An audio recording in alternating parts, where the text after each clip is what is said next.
This is Sexy Funny Raw, where we chat all about the world of sex, from dating and relationships all the way to the adult industry itself.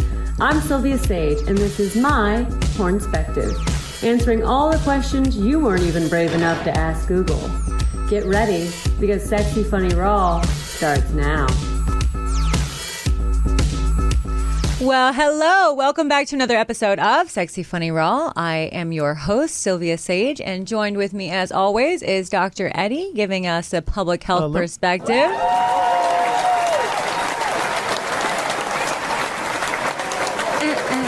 Everyone's so excited for you, Dr. Eddie. You hear that? And I could not be more excited to, of course, have in studio for this month is America's favorite stepmom and Penthouse pet, Ryan Keely. Happy to join you. So this week we are going to have a little fun in this episode, and Dr. Eddie wants me to be very clear that this is not necessarily a public health perspective that he's giving, just some helpful insight. So without further ado, sex positions. Let's get into it. I can't even say it without making it like dirty, because it's sex positions. Sexual positions. I feel like Kama Sutra. Situations. Yes. Kama Sutra is probably the most famous practical guide, but it's not a practical guide. It is the most famous collection of alleged sex positions. Right. Alleged sex positions. But it's actually about sexuality, eroticism, and even like emotional fulfillment in life and in sex, right? I feel like though you can accommodate that's not the word I wanted. I mean, my vagina can accommodate a lot depending on what we do to my vulva first. But you can attest to the fact that emotional sex is different. I don't even want to say better, but it's different than just like regular physical sex with a stranger. I just don't like to admit to that. Right. No, I don't think any of us like to admit to feelings, but we have them. And there is something different about having that emotional connection with somebody as well. It's a completely different experience. Yeah. Sex with a partner. Outside of my work, I am incredibly emotionally monogamous. Yeah. And for me, the sex that I have with my emotionally monogamous partner is so different, and so intense, and so fulfilling in a way that nothing else is. Yeah.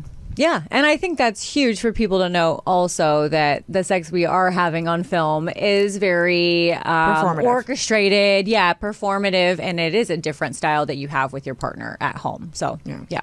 Or even speaking of the difference of like, when you get to that sexual connectedness with a partner, I mean, that can take me years. Like, I don't know, is it demisexual or whatever? Oh, I don't know. What is demisexual? These kids these days, they have all these fun terms for liking it in different ways. But like, I feel that once I have an emotional connection with someone, the sexual relationship is very different. And so you're saying that is part of the Kama Sutra more than just the positions? Yeah, no, absolutely. That's a part of the whole thing. It's estimated to have been written in 400 BC, for crying out loud. It has over 1,250 verses and distributed over 36 chapters and 64 sections organized into 7 books, okay? And a lot of alleged sex positions. But they include flirting and courtship. Oh, there's that whole bit about the biting, about how biting can be used to increase intimacy and foreplay. Well, a bite is meant to be a sexual thing in general. It is. Intimacy and foreplay, adultery, and same-sex relationships. So, yeah, it actually discusses all sorts of different things. But I think the thing that it's most famous for is obviously the crazy amount of different sex positions that you can try. And that we've all, I think most of us all have seen the books and flipped through the pages and gone like, my God, how do we attempt these? But I think there are so many different sexual positions, and obviously the sexual position that's going to be best for you is the one that you get the most enjoyment out of, you feel the most comfortable with, and obviously that will change throughout your life. It's going to change being your age. It's going to change your with your flexibility. It's going to change with your mindset. It will change from partner to partner and what is different and what feels good for you. Maybe the size of his penis makes things a little bit harder to do in one position versus another. There are just so many different variables, but so many fun different sex positions. So let's get into it. What would you say that your favorite sex position is, or best way to get yourself off, that you're going to assured to have an orgasm? With a partner. With a partner, yeah. Right, yeah, with a partner. Really yeah, very specific, yes. I mean, I love missionary. I am. There's so many ways to. Missionary is my favorite. It always has been. I like a little bit of a variation, though. I do sometimes enjoy the weight of my partner on top of me. Mm-hmm. I kind of prefer it more when I am flat on my back and they are more up, a little bit up on their knees, and they're keeping their. They're more at a right angle to me. Okay, I see what you're saying. That tends to be my favorite. See, but that's interesting that you say that, because I also love missionary. I think because, for one, you're not doing a ton of work. It's just work being done to you. At least that's my... my favorite sexual position is taking a nap and having a sex dream. That's my favorite. That's way less work. Yeah. With a partner. Right. But see, mine, I want them over on top of me, because a big part of my sexual... prowess or fantasy, I guess that you even want to say, is I love shoulders. Shoulders are such a huge sexual thing for me. So I love to hold on to a shoulder or bite a shoulder. I just need the shoulders close and around me. That's a big sexual turn on for me. So I want them close. If they're up and far away, I'm just staring at them, waiting to get my hands on them. You know, ooh, look at that chest up there. You know, but it's just, you know, different strokes for different folks. But missionary gets a bad rap. It does, it's true. I don't like it. It's a classic for a reason. It is a classic for a reason. The problem becomes when that becomes the only move. Right. I think that right? is, and when we're not open to potentially spicing things up or trying different things to know that we don't like them. Mm-hmm. Right? So I'm not saying everybody go out and do every single one, even though you should try a bunch of them and see what's up. Yeah. Because doggy style is really great and fun as well, for depending on who you are and who you're with. Yeah. Depending on the intimacy of the moment or lack of intimacy of the moment. Yeah. Right? And so those are pretty great too.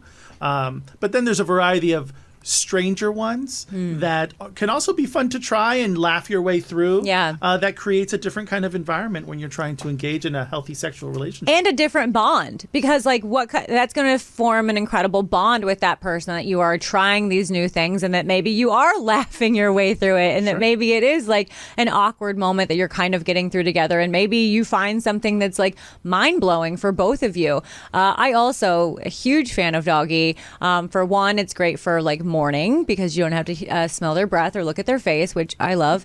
I have, but a it hard also time with gets doggy. me off. Yeah, really. I think the way my uterus, you're like a tilt, or cervix is that like straight from behind can be very, very painful for me. Really? Yeah, it's why I waited so long to do boy-girl pornography. It's because I was like, those big old dicks, I can take them on my back, no problem, but taking them from behind can be very challenging. Oh, see, I feel like the complete opposite. We just have different vaginas altogether, Ryan. Do you see what we're saying here?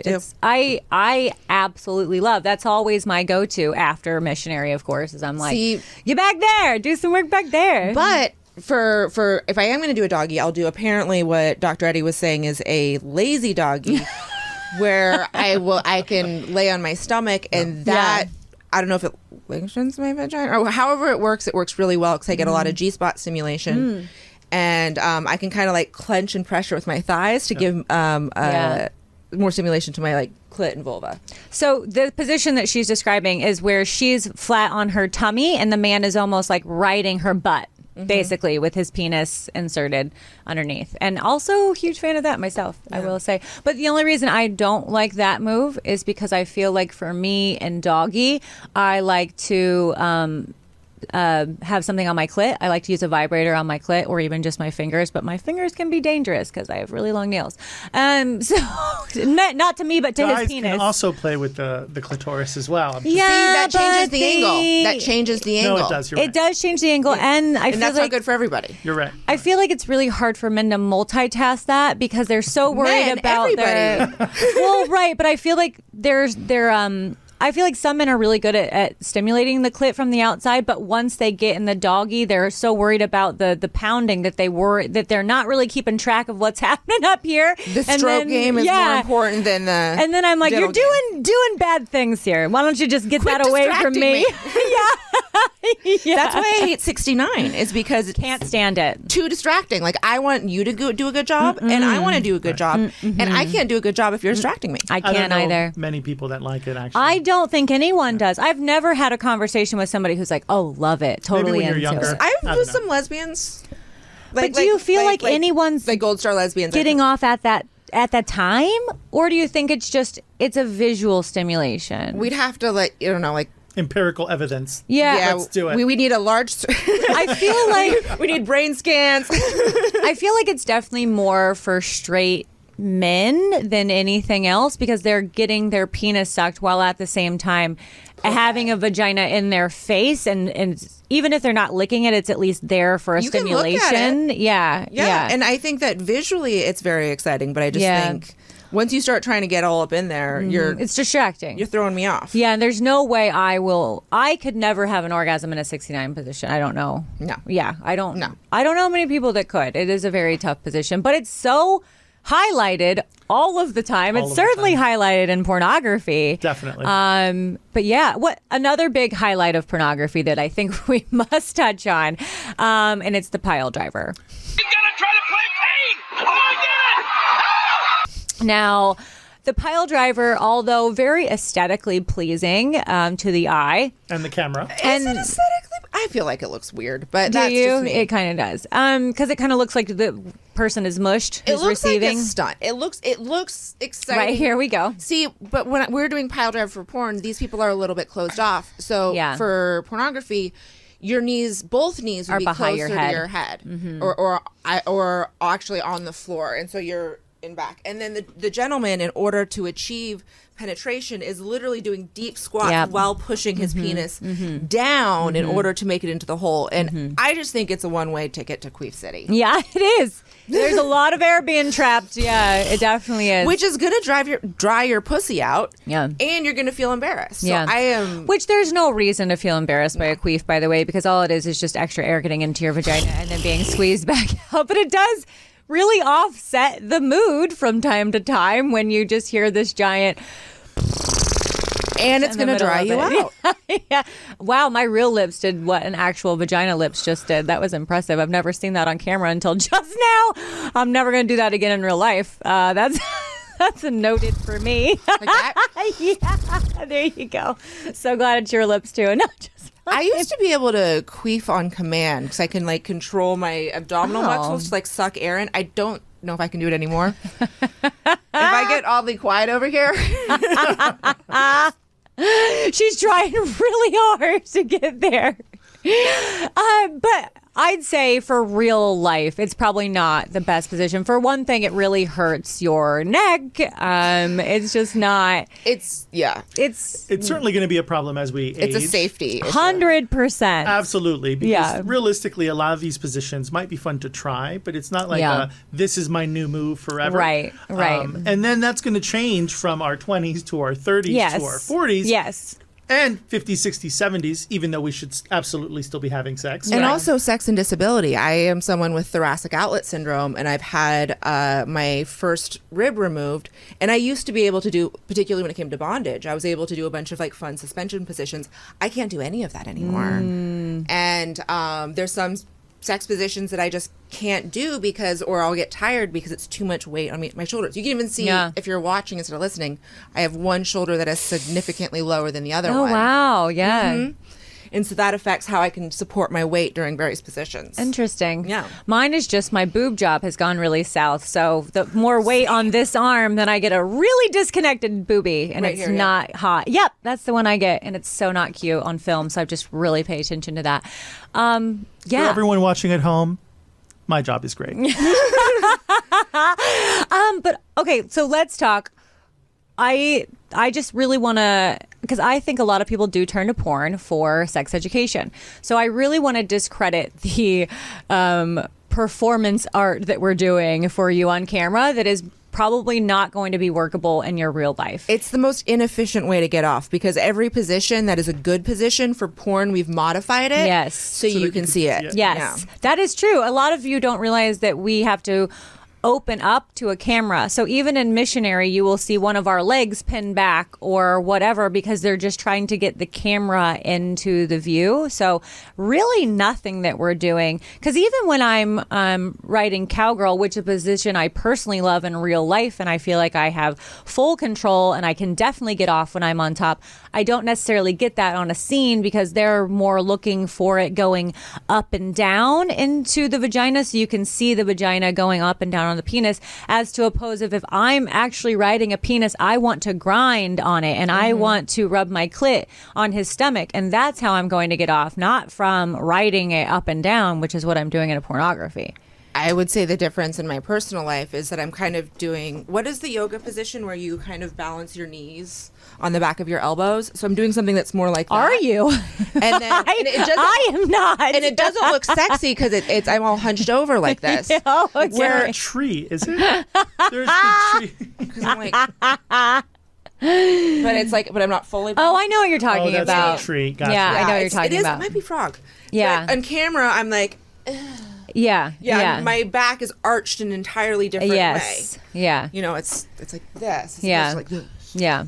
This is real life sex. Troll Very style. aesthetically pleasing for the camera, but not doing anything for your actual orgasm. No, and that's another reason that why pornography should be always taken with a grain of salt, is because most of the sizes of the penises in pornography is for the length. Right. And so you can have an average size penis with like a little bit of extra thickness and it's the perfect dick. Yeah. But in porn you need a longer penis because they can't put it all the way in because they need to see the penetration.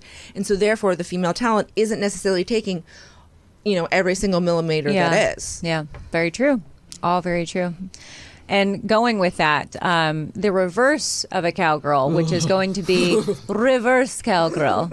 Again, I would say this is a position for camera and not necessarily for your at-home life. Now, it can be very visually pleasing to the partner who is laying on their back, and maybe they get to see all the things because they get to see the actual penetration, they get to see your butthole, which I know a lot of people really love to look at, but for the woman on top, it's not really a pleasurable position.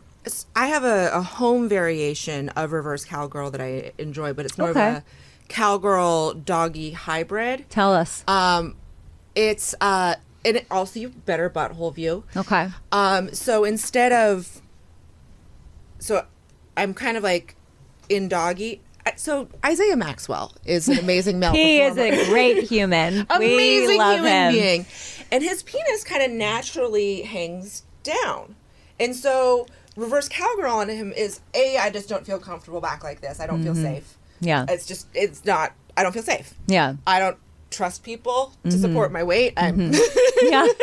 And you don't want to crush any ribs. And so I go forward into doggy, and then I can basically just twerk. Oh, yeah. Yeah. I can't twerk, so that's not my skill. Well, it's not like twerking, but the up and down motion, and Okay. it's less of a squat than you would have to do for reverse cowgirl. Right. Okay. In reverse cowgirl, I feel like, you're having your feet up by your partner's thighs on camera, whereas in real life, your legs can just be parallel, but on the outside of them. Yeah.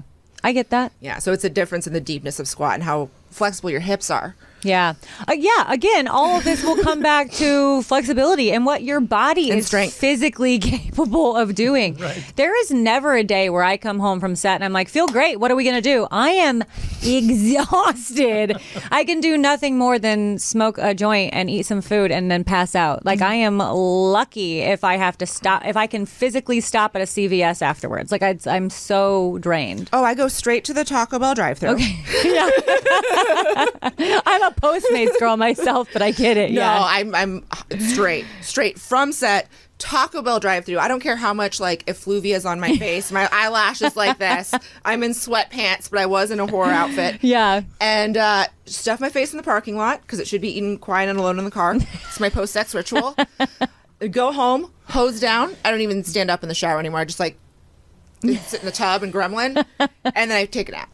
Yeah. It's a lot. And that's it. And then I will wake up 3 hours later and consider talking to people and responding to text messages, but that's it. Also because you have to think a normal sex session is anywhere between, I mean, I'd say... No more than 7 minutes. That's all I need. I was going to say a normal sex session is between 2 and 12 minutes is what I would say is pretty normal of a regular sex. We're not talking about foreplay, intimate. We're talking about the nothing actual but the act. physical act with, of sex. With foreplay, 8 minutes is fine. With foreplay.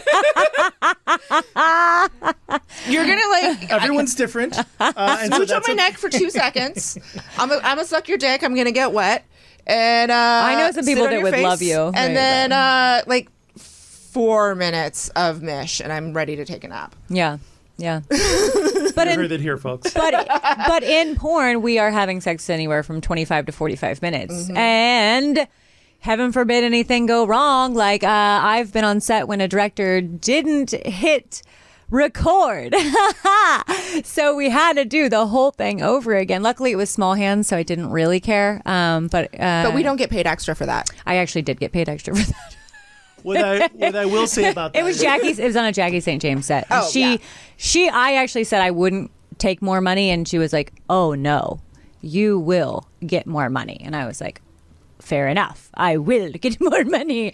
But yeah, almost on any other set I wouldn't have had it not been a female director, I would say. And not all female directors are the same. I'm going to say that Jackie St. James is an amazing human being. Yes. I recommend her all of her films. Show. Yeah.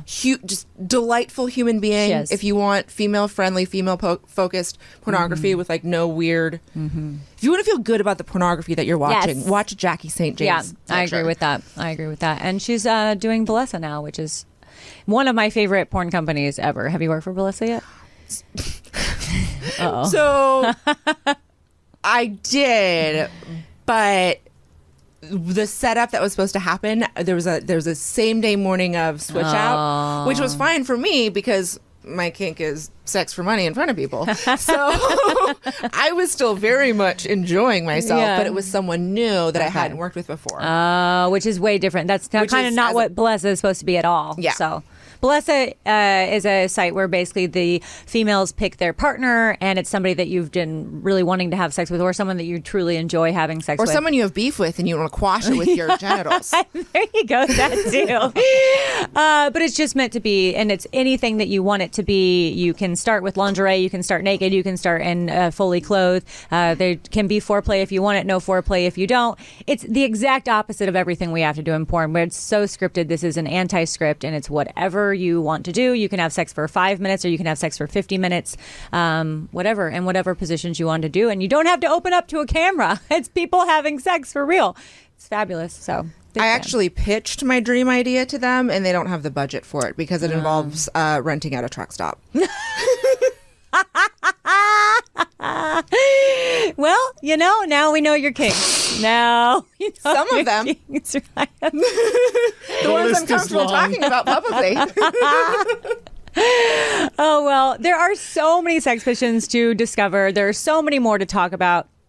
We don't have time to do it today, but by all means, go out and buy yourself some Kama Sutra books and go take a look at the different positions and give everything a try at least. And stretch before and after. Stretch before and after. Huge point. Hot bath with Epsom salts afterwards. There you go. Highly recommend. Also, I think that's good for vaginal health, right? The sitz bath? Yes, kind of. I mean, I do it. Vulvicular health. Vulvicular There we health? go. Then yes. Yeah. Okay. Anything else that you want to add in before we wrap it up, Dr. Addy? The only thing we didn't really discuss is we really discuss a lot of this through the female perspective. Yeah. And so of course. Of course. Totally understand. However, for the guys on set for hours and hours and hours, sex can be really challenging. Yeah. Right? And so we have unrealistic expectations about maintaining an erection. Yes. What it's supposed to be like, right? Even size, girth, length, all of those things create an environment of like unrealistic expectations when the average numbers are not porn star numbers. Oh, yeah, absolutely. Right? Not to mention that sometimes those scenes that run 45 minutes means that there's a cut. Someone has to have an erection for a good chunk of that. Yeah. And so that creates its own problems. And so I just wanted to mention it as also a variable that we didn't really get to talk about. But it is important, guys, that we have to be safe and we have to be careful. And in a lot of these positions, a semi-flaccid penis can create potential problems. 100%. And so we have to be careful about what we're doing and how we're doing it. Let's talk about breakage of the penis real fast. Yeah. So we did have a really interesting episode way back about the penis. We had two, as a matter of fact. And there's a bunch of injuries that you can have. And so some of them can create... Do you get a punch card with a free beverage if you... Well, it could be really serious for guys, and it could be long-lasting, and the remedies for a lot of those injuries can be incredibly painful. So I don't necessarily want to make too light of it, even though it does happen. Well, yeah, because there's penile implants that can be required. There's all sorts of things. It's definitely. So how can people avoid most sex injuries? What would you say? By sex injury, we were saying something where you bruise or you burst things in your You areas? can pull and twerk piece like the penis, and it could create plaques along one side. It could create bends. There's Peyronie's disease, which is a result of those types of injuries, which then the remedy to that Not is, just a delicious beer. Indeed. A little different. I mean, we've definitely said ways of like... But no, continue preventing... telling, like the use of lubricants. So the top things are going to be, don't be too adventurous and crazy about what you're doing. Make sure that it's something that you could do if you were not engaging in sex, instead of trying crazy gymnastics when you can't do gymnastics. Right. If you're engaged with a male partner, the male partner should be as erect as possible, because semi-erect is where we get into a lot of problems, guys. And consent on everybody's part. Yes. I think we're going to be the major takeaways for me. Maybe cock rings to help maintain an erection is also a good thing. And then maybe the penetrating partner or the penetrative partner should just be aware of where I notice most of the injuries happen is when someone fully removes whatever's penetrating from whatever orifice and goes back in without thought and care. Mm-hmm. It's a classic porn move. Yeah. It is. Yeah. But don't do that in real life. Yeah. No one likes it. Absolutely. All right, guys. Well, do your research, stay lubricated, stay hydrated, and stay safe. So, Ryan, tell the people where they can find you. The internet! Ryan Keely, that's RyanKeely. Go to ryankeely.com. I'm Ryan Keely on Twitter, Ryan Keely TM on Instagram. I'm on the TikTok, but that's going to get banned, so just Google me. Yeah. I'm already ready to get banned on TikTok as well. Oh, we're trying to. Yeah. All right, Dr. Eddie, thank you again for everything. And until next time, guys, adios.